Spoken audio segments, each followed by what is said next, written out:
आप सभी जानते हो, पूरा देश जानता है, सिर्फ राजनीति के वजह से हमें जेल में डाला गया है। हमारा कोई गलती नहीं है और ये जरूर जरूर हम फाइटर है, हम लड़ेंगे, हम अपने आप को बिल्कुल बेगुनाह साबित करेंगे।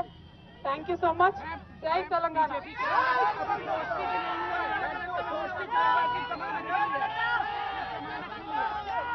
ఎవరి గురించి చెప్పే అవసరం లేదు, ఎవరి గురించి చెప్పే అవసరం లేదు. మనము, నేను తెలంగాణ బిడ్డను, నేను కేసీఆర్ బిడ్డను, నేను తప్పు చేసే ప్రసక్తే లేదు. నేను మొండిదాన్ని, మంచిదాన్ని. అనవసరంగా జైలుకు పంపి నన్ను జగమొండిని చేసిండ్రు. ఇంకా ప్రజాక్షేత్రంలో గట్టిగా పనిచేస్తాం, కమిట్మెంట్ తో పనిచేస్తాం, అందరితో కూడా నిలబడి ఉంటామని తెలియజేస్తున్నాం. They were always tough, we're fighters, we will fight it out legally, we will fight it out politically. We were always tough. By sending us to jail illegally, they only made BRS and KCR's team unbreakable.